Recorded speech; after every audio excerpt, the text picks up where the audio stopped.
রাজ্যের সমস্ত প্রাইমারি এবং হাই স্কুলে আগামী 4ই ডিসেম্বর যে পরীক্ষা আছে অ্যানুয়াল, সেটা ক্যান্সেল করা হয়েছে।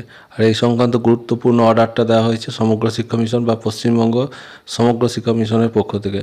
দেখুন কি বলা হচ্ছে, বিষয় হচ্ছে সাবজেক্ট অফ অ্যাডমিনিস্ট্রেশন অফ পরখ রাষ্ট্রীয় সর্বেক্ষণ 2024 is sample school of West Bengal on 4/12/2024 regarding, অর্থাৎ 4/12/2024 তারিখে অর্থাৎ 12ই ডিসেম্বর পরখ রাষ্ট্রীয় সেবাক্রম 2024 অনুষ্ঠিত হতে চলেছে। আর এই বিষয়ে যেটা বলা হচ্ছে সেটা হচ্ছে ক্লাস 3, 6 এবং 9-এর একটা পরীক্ষা থাকছে sample school of West Bengal, অর্থাৎ সমস্ত স্কুলে নয়, তবে প্রত্যেকটি ডিস্ট্রিক্টের প্রত্যেকটি যে পঞ্চায়েত আছে তার আন্ডারে থাকা সমস্ত স্কুলের মধ্যে 2টি প্রাইমারি এবং 2টি হাই স্কুলে এই পরীক্ষা অনুষ্ঠিত হবে।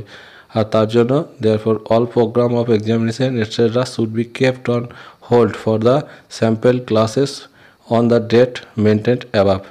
যেটা ডেট দেওয়া হয়েছে 4ই ডিসেম্বর, সেই ডেটে সমস্ত স্কুলের পরীক্ষা স্থগিত করা হচ্ছে। এই পরীক্ষাটাকে আমরা সচরাচর যে নামে জেনে থাকি সেটা হচ্ছে ন্যাস 2024, অর্থাৎ ন্যাশনাল অ্যাচিভমেন্ট সার্ভে এক্সামিনেশন 2024। নিচে যেটা বলা হচ্ছে, insufficient number of room are available, the program scheduled for classes other than sample classes, that is 3, 6, 9 may be arranged on 4ই ডিসেম্বর। অর্থাৎ যদি রুম অ্যাভেলেবেল থাকে, অর্থাৎ বেশি পর্যাপ্ত রুম থাকে, সেক্ষেত্রে ওই ক্লাস 3, 6, 9-এর পরীক্ষা হয়ে যাওয়ার পরেও যদি রুম অতিরিক্ত থাকে, সেক্ষেত্রে স্কুল কর্তৃপক্ষ তাদের পূর্ব নির্ধারিত সূচি অনুসারে পরীক্ষাটা নিতে পারে। অন্যথায় এই পরীক্ষাটা অন্য ডেটে নিতে হবে। এর জন্যই আপনারা দেখেছেন বিভিন্ন ডিপিএসসি থেকে যে প্রাইমারি স্কুল ডিপিএসসি থেকে যে পরীক্ষার শিডিউল দেওয়া হয়েছিল সেখানে পরিবর্তন করা হচ্ছে।